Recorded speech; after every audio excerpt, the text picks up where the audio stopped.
Hello ladies and gentlemen, welcome to our screencast for the course Networked Embedded Systems. I am Matthijs Wangels, I will be your host for the first part of this screencast.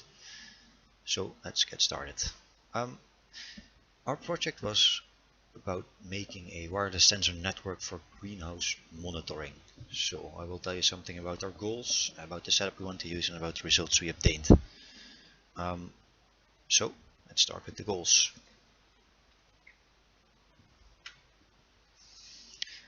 So as you might know, greenhouses are used for growing vegetables that are like basically off season or in the wrong part of the world. So in the Netherlands they're used a lot for growing tomatoes and paprikas and stuff like that. So in a greenhouse climate control is used to boost crop yield. If you have a very large greenhouse, you have to have more precise climate control, because not everywhere in the greenhouse the climate will be the same. For example, near the edges of the greenhouse it probably will be cooler or warmer depending on the temperature outside. So some of the larger greenhouses actually span acres, so it's pretty impressive. And these greenhouses require a pretty high resolution of data to have their climate control working properly. So what is the requirements we have? Well, usually people working in greenhouses aren't very highly educated, so we want a network that is very easy to deploy. Also we want it to have a very long lifetime, somewhere approximately amount months, because that's the time it takes for the crops to grow and the crops to get cycled. I think for tomatoes every 9 months the complete greenhouse gets cleaned out and there like new plants are deployed, and this is also the kind of lifetime we want for our network. So if the greenhouse gets cleaned out we can redeploy our network, but we do not want to have to redeploy earlier. So how do we define our lifetime in this case? We define it as the time until the first actuator no longer receives the information it needs to operate. So if, for example, we have an actuator that can regulate temperature, it should actually have a feed of temperature. And it should have enough data points to make a calculated decision on how to operate. So how do we want to do this? We want to have some kind of redundancy, so if one sensor node fails, the actuator doesn't fail immediately. And we want to have a very low power consumption, because once again we want to have the network up for approximately 9 months successively before it starts failing. So how do we want to do this? So take a look at the setup. What do we have? Okay, first of all we have our battery powered sensor nodes. So these are like thermometers or hydrometers to measure humidity. They are small, battery powered, and they should use as less power as possible. Then we have some net powered actuator nodes. Well, because they are near an actuator, and these actuators actually use quite some energy, and there's also a net power available at those locations, so why not use it for our nodes. Further, there's a central hub, our sink, where all the data gets collected and maybe graphically displayed for an end user, so he knows the conditions inside the greenhouse, and maybe he can also know what nodes are having problems, so he can do some directed maintenance. So this is the network topology we want to use. We have some subnetworks of actuators and sensors, and they communicate towards each other to get the data to the sink. However, the main thing is that the subnetworks are independent, so they can work with their own sensors to monitor their part of the greenhouse. For now I'm basically going to focus on the subnetworks because they are the bottleneck for the lifetime. So let's take a look. We have an actuator which is net powered, so it has a lot of available energy, and we have these sensors which are battery powered, so they have limited energy. So what we actually want to do is to have the actuator have a schedule for its sensors, and it tells the sensors when they can send their data towards this actuator. So the sensors do not collide with each other, and they have to use as little energy as possible. The amount of data is also pretty low, because we do not need to know the temperature or humidity every second. Like once a minute is more than adequate. So there's a pretty large sleep time for these sensors, which is nice, which is something we can really use. So now let's take a look at how the actuator ensures there's a schedule, and how we can set up this network.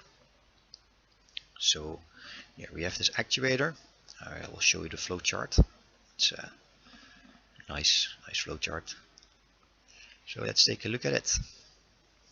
So first, what happens when we want to set up the network? Okay, we have this actuator. It's on, but it's not yet working, and we have a number of sensors that are also on but not yet working. These sensors are at this moment waiting for a broadcast from an actuator, so they know the actuator is on, they know the address of the actuator, so they know where to send their data to. So how can I get this actuator to send its to broadcast its position and its address? Well, we basically just press a button and make it broadcast a hello message. After it broadcasts this hello message, it starts listening, and it starts with the main part of the program. So it listens because it has a schedule. It can check if there's a packet overdue. In the start, there are no entries into the schedule yet, so there's never a packet overdue, but it will listen just for data. So the data, it receives some data, and then it checks, okay, do I know this sender? Is this sender someone that's already in my list? If not, I will address to the list, make sure it gets added to the schedule as well, and I will set its ID fail count to 0. So basically it receives some information, so it didn't fail. Okay, so it has it in its schedule, so now it should know when it should send again. So I'll send to that node a schedule, and I will store the data it sent to me, and then I will check, is my schedule complete? If not, let's go again. I will listen. If I get data, I will check again, do I already know this sender? If not, etc. However, because we have a schedule, we can also check if there are packets overdue. So for example, if I have 4 nodes and one of the nodes should have sent me a packet, but it hasn't yet, I can send the failed counter for that node 1 higher. And then if this failed counter is higher than some threshold we can remove this node from our schedule. So basically it means, like, if a sensor fails, it gets removed from the schedule, so the schedule gets some more room for new nodes to be added. However, if it's not yet failed too many times, I still want to try to send it a new schedule, so it knows when to send next, if it's maybe a asymmetric link. Okay, if the schedule is complete, we can actuate, and then we can collect the data and send it towards the sink. That's basically how the actuator works. So we now know how the actuator works. Let's take a look at the sensor. Sensor is a bit simpler, however it still has some tricky things to do. First we'll take a look at how it sets up. So this part. So we start it up, it just listens. It just waits until it hears a broadcast from an actuator. If it receives a broadcast, it will wait a random time to send its first data packet. This is just to avoid collisions at setup, or at least to reduce the chance of collisions at setup. So it sends it data, and then it listens a random time for a schedule to arrive. If it receives the schedule, everything's good, we go to the work phase. If it didn't, well, let's try again. And we keep doing this until we receive our schedule. So we receive our schedule, we go into the work mode, basically, in the steady state mode, which is this. So we wait until our timer that is indicated by the schedule elapses, and then we send our data. If for some reason this data times out, we increase our number of failed attempts, and if this number is above a certain bound, we just shut down and call for help. So we do no longer waste energy, and we just wait until somebody comes and fixes it. However, if it's not yet failed, if it hasn't failed too many times yet, it just listens for a new schedule, because that's what the actuator actually does. It will send a schedule even if it hasn't received the data. However, if it did receive the data and we get a confirmation in our reliable unicast, we can reset the number of failed attempts. So we are now back at 0, and we can just listen for the new schedule. If we receive this new schedule, we can set the timer again for a new time, and then wait for that time. However, if we do not actually receive this timer, we can use the previous timer, since basically we have the very set time, since we have to send data again. It's always 1 minute in our program. However, we want to reset the timer every once in a while, just to make sure they don't go out of sync. So that's how the sensor works. So now we have a pretty decent idea of how this network makes sure it uses as little power as possible in the sensor nodes. Okay, some of the results. Okay, we want to have a very low energy usage, and the main violators for this are having collisions, or doing idle listening, overhearing stuff, or having a very large protocol overhead. Well, the collisions, at least after setup phase, are non-existent, because it's a very structured schedule, and they send only to their actuator. As for idle listening, it's also non-existent, because the sensors go right back to sleep after they send their data and receive their schedule. Same goes for overhearing. There's very low chance of this happening. The protocol overhead is a bit tricky, because the amount of data we send is actually pretty low. So the amount of header and footer data is pretty large in comparison to the data we send. However, because we only need one message to reset our schedule, I think we can still say the protocol overhead is pretty low. If you now do some quick estimations for sleep time versus awake time, if we say the life cycle is 9 months lifetime, and we have a maximum of 4 transmissions per reliable unicast, we take a 44% packet delivery ratio. So that means that in 90% of the cases the packet gets successfully sent, and we send once every minute.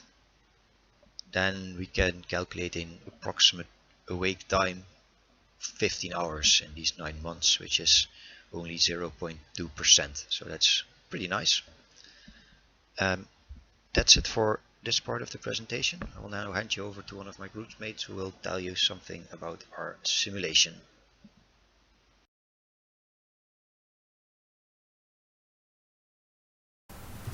Hello, I will now show you some simulations of the protocol in Kuja.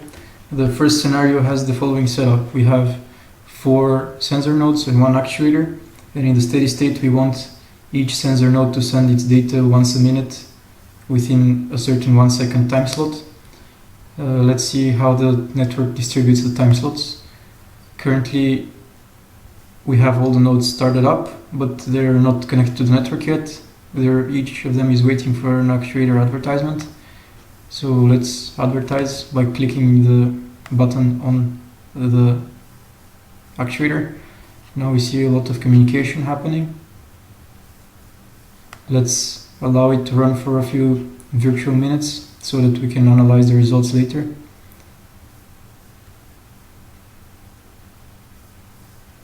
So now 3 minutes passed.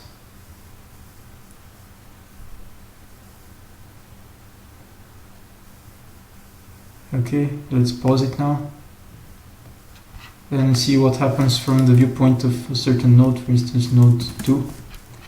Now we see that we first were waiting for an actuator advertisement, then we received the advertisement, and now we wait for a random time, which is 8 seconds in this case, which is the time we wait before sending to make sure that not all nodes are going to send at the same time.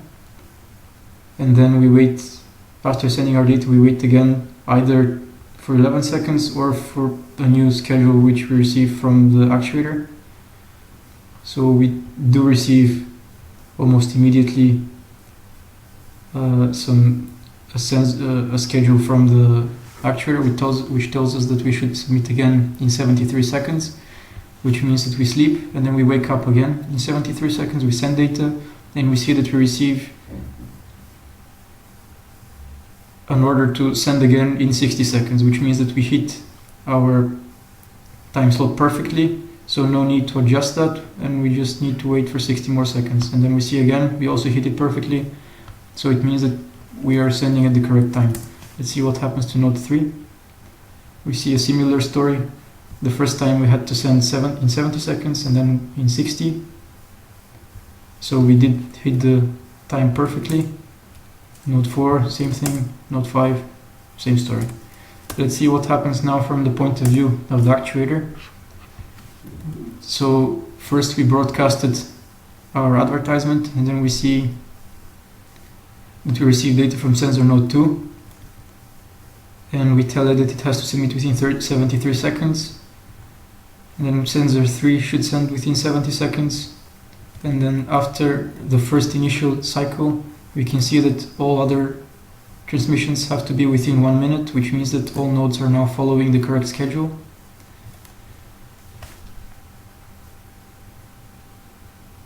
And that's it. For the second scenario, we have one actuator and 20 sensor nodes.